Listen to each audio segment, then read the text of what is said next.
দু সপ্তাহ গা ঢাকা দিয়ে থাকার পরে গতকালই বিষ্ণুপুরের তৃণমূল বিধায়ক দিলীপ মণ্ডল হুমকি কাণ্ডে যাকে পুরী থেকে গ্রেফতার করে পুলিশ এবং আজ তাকে আদালতে পেশ করা হয়, সেখানে একাধিক চাঞ্চল্যকর তথ্য তুলে ধরা হয়েছে। 2014 থেকে শুরু করে 2026 অর্থাৎ এই 12 বছরে আরো যে মামলা রয়েছে 11টি মামলার নথিও কিন্তু আজকে আদালতে পেশ করা হয়। আরো বিস্তারিত জানতে সরাসরি আমাদের প্রতিনিধি সুকান্ত মুখোপাধ্যায় আমাদের সঙ্গে রয়েছেন। সুকান্ত, আজকে আদালতে ঠিক কি হলো? দেখো, পুরী থেকে যে মামলাতে তাকে গ্রেফতার করে আনা হয়েছিল 5 বারের বিষ্ণুপুরের বিধায়ক এই দিলীপ মণ্ডল, তাকে মূলত হুমকির মামলাতে গ্রেফতার করে আনা হয়েছিল। আজকে যখন তাকে আদালতে তোলা হয় তখন সরকারি আইনজীবীর পক্ষ থেকে একাধিক তথ্য সামনে আনা হয়। তাতে জানা যায় শুধুমাত্র একটা কেসে তাকে অ্যারেস্ট করা হলেও আদালতের কাছে যখন তাকে পেশ করা হয় তাতে আরও পুরনো 10টি মামলা তার সাথে ট্যাগ করা এবং 10টি মামলাতে তাকে শোন অ্যারেস্ট করা হয়, যার মধ্যে 2014 সাল থেকে চলতি বছর 2026 সাল পর্যন্ত একাধিক অভিযোগ রয়েছে।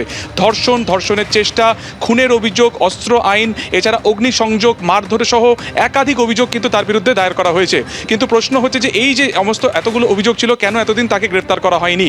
ঠিক এখানেই সরকারি আইনজীবী দুটি কথা বলেন। এক হচ্ছে ইনফ্লুয়েন্সিয়াল, প্রভাবশালী তত্ত্ব, এবং দ্বিতীয়টা হচ্ছে যে নটোরিয়াস ক্রিমিনাল, যে শব্দবন্ধ ব্যবহার করা হয় সরকারি আইনজীবীর তরফে, কুখ্যাত অপরাধী হিসেবে চিহ্নিত করা হয় এই দিলীপ মণ্ডলকে। এবং সেই পরিপ্রেক্ষিতে যে কেসে তাকে গ্রেফতার করা হয়েছে অর্থাৎ হুমকির অভিযোগ, যে কেসে তিনি পালিয়ে গিয়েছিলেন 14 মের পর থেকে, দীর্ঘদিন তিনি গা ঢাকা দিয়েছিলেন, সেই কেসে বা সেই মামলাতে তাকে 14 দিনের জেল কাস্টাডি দেওয়া হয়েছে।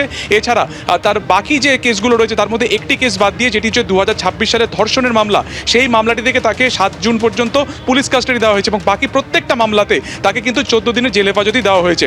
কিন্তু যেহেতু একটি কেসে অর্থাৎ ধর্ষণের মামলাতে তাকে 7 জুন পর্যন্ত পুলিশ হেফাজতের নির্দেশ দেওয়া হয়েছে, সেই কারণে তাকে লক আপ থেকে সরাসরি বিষ্ণুপুর থানাতে নিয়ে যাওয়া হবে এবং তাকে সেখানে জিজ্ঞাসাবাদ করা হবে। এবং এই ধর্ষণের মামলার পরিপ্রেক্ষিতে যিনি অভিযোগকারী ছিলেন, পরবর্তী সময় তার বয়ান রেকর্ড করা হবে, কেন সেই সময় আর কারা তারা সেই সময় তাকে সাহায্য করেছিল বা কারা সেই সময় ঘটনাস্থলে ছিল, সেটাও কিন্তু জানা হবে এই দিলীপ মণ্ডলের কাছ থেকে। তোমাকে একবার দেখাবো, এই হচ্ছে লক আপ। কিছুক্ষণের মধ্যে দিলীপ মণ্ডলকে এখান থেকে বের করা হবে। আজকে সকাল 7টা নাগাদ তাকে এখানে আনা হয় এবং তারপরে বিকেল 4টে নাগাদ চিফ জুডিশিয়াল ম্যাজিস্ট্রেটের কোর্টে এই মামলার শুনানি শুরু হয়, যেখানে তার আইনজীবীর তরফে বলা হয় যে কেস ডায়েরির সাথে এফআইআর কোনো মিল নেই এবং তাকে যখন গ্রেফতার করা তার কাছ থেকে কোনো কিছু সিজ করা হয়নি। এরপরে তার জামিনের আবেদন করা হয়, যদিও সরকারি আইনজীবী জামিনের বিরোধিতা করে প্রত্যেকটি কেসের ক্ষেত্রে তার কাস্টাডি চায়। 11টা কেসের মধ্যে, আবারও তোমাকে জানাবো, 11টা কেসের মধ্যে 10টি কেসে তাকে জেল হেফাজতের নির্দেশ দেওয়া হয়েছে 14 দিন করে, এবং একটি কেসে ধর্ষণের মামলাতে তাকে পুলিশ হেফাজতের নির্দেশ দেওয়া হয়েছে আগামী 7ই জুন পর্যন্ত। সুকান্ত, তুমি আমাদের সঙ্গে থাকো। সরকারি আইনজীবী কি বলছেন শুনুন।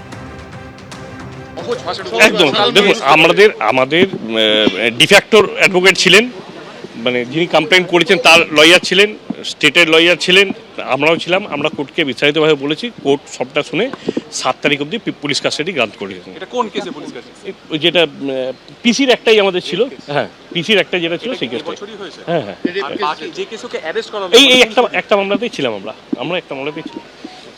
আর বাকি যারা যেগুলো আছে 7 তারিখ অবধি দেওয়া হয়েছে, 7 জুন অবধি পুলিশ কাস্টাডি গ্রান্ট করেছে। হ্যাঁ, দিলীপই সরাসরি অভিযুক্তের মামলা, ওগুলো সব দেখে বলছে, ওরা বাকি যারা আছে ওরা তোমাদের ব্রিফ করবে, ওরা ব্রিফ ওরা করবে।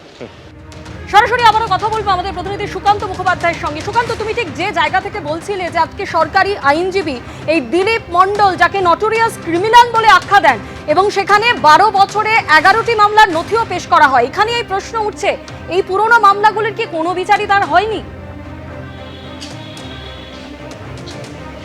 দেখো, 2014 সালের একটি মামলার উল্লেখ করেছিলেন সরকারি আইনজীবী। সেখানে পরিষ্কার বলা হয় যে একজনের বাড়িতে ঢুকে সেই বাড়িতে ভাঙচুর করা হয়, অগ্নিসংযোগ করা হয়, বাড়ির যারা মহিলারা ছিলেন তাদেরকে ধর্ষণের পর্যন্ত হুমকি দেওয়া হয়, এবং সেই সময় আর্মস হাতে নিয়ে তাদেরকে কিন্তু হুমকি দেওয়া হয়েছিল।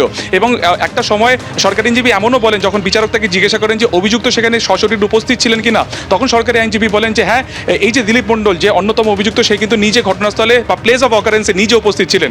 প্রশ্ন হচ্ছে যে 2014 সালের এই মামলাতে তারপরে দীর্ঘদিন পেরিয়ে যাওয়ার পরে অর্থাৎ 2026 সাল পর্যন্ত কেন তাকে কোনোভাবে গ্রেফতার করা বা তাকে কেন কোনোভাবে পুলিশি জিজ্ঞাসাবাদের মুখে পড়তে হলো না, এটা নিয়ে কিন্তু প্রশ্ন উঠছে। এবং 2026 সালে যখন একের পর এক কেস তার এগেনস্টে হয়, সবটাই কিন্তু হয়েছিল এই ফল প্রকাশের পর থেকে। তাই স্বাভাবিকভাবে প্রশ্ন উঠছে যে পুলিশের ভূমিকা নিয়ে প্রশ্ন উঠছে যে 2014 সালে এই কেসে যেখানে নিজে ঘটনাস্থলে উপস্থিত ছিলেন এবং তার হুমকির জেরে গোটা পরিবার পালিয়ে গিয়েছিল এলাকা থেকে, তখন কেন তাকে গ্রেফতার করা হলো না? এবং দুটি শব্দবন্ধ, এক নটোরিয়াস ক্রিমিনাল অর্থাৎ কুখ্যাত অপরাধী, এবং দ্বিতীয়ত হচ্ছে প্রভাবশালী 5 বারের বিধায়ক বিষ্ণুপুরের এই দিলীপ মণ্ডল। এছাড়া তিনি পরিবহন দপ্তরের প্রতিমন্ত্রী ছিলেন। স্বাভাবিকভাবে তার প্রভাব প্রতিপত্তি কতটা সেটা বোঝানোর জন্য কিন্তু বারবার সরকারি আইনজীবী সৌরিন ঘোষালের তরফে আদালতে এই দুটো শব্দবন্ধনী ব্যবহার করা হয় এবং এই 11টা মামলার মধ্যে ধর্ষণের মামলাতে, যেটা 2026 সালে রুজু হয়েছিল, সেই মামলাতে তাকে 7 জুন পর্যন্ত পুলিশ কাস্টাডি দেওয়া হয়েছে এবং বাকি 10টা মামলাতে 14 দিন করে তাকে কিন্তু জেল হেফাজতের নির্দেশ দেওয়া হয়েছে। সেই মামলাতেও, যে মামলাতে 14ই মে তাকে পালিয়ে যায় এবং ব্লু লিলি যেটা পুরীর হোটেল থেকে তাকে গ্রেফতার করে আনা হয়েছে, সেই মামলাতেও তাকে কিন্তু 14 দিনের জেল হেফাজত দেওয়া হয়েছে। ভিডিওতে সে হুমকি দিচ্ছে এবং সেই হুমকিটা যে একদম শুধুমাত্র শব্দে ভারী তা নয়, কারণ পুলিশ পরবর্তী সময় তার বাড়িতে গিয়ে তার ছেলের কাছ থেকে বন্দুক এবং কার্তুজ দুটোই উদ্ধার করেছে, যা প্রমাণ করছে যে হুমকিটা শুধু মুখে দেওয়ার জন্য ছিল না, আদতে কিছু করার একটা প্ল্যানিং ছিল।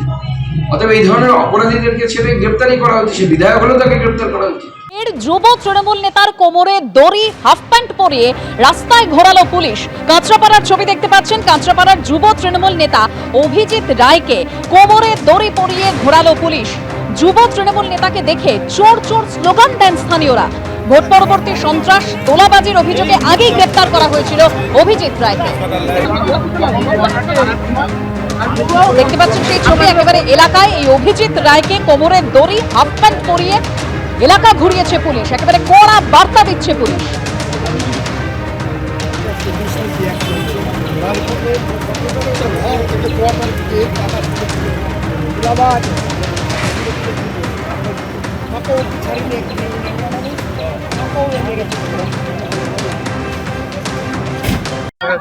তোমার এই দশা কিছু বলবে না দলের জন্য? দলে তুমি দলের একটা পদেও আসছিলে, কোন পদে আছো? যুব সভাপতি। যুব সভাপতি কোন দলে?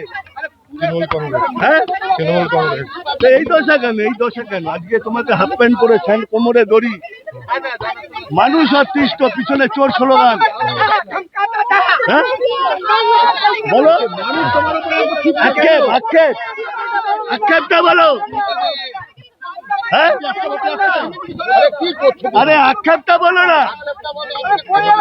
হ্যাঁ, দলের কর্মীরা কোথায়? তোমার দলের যারা নেতা তারা কোথায়?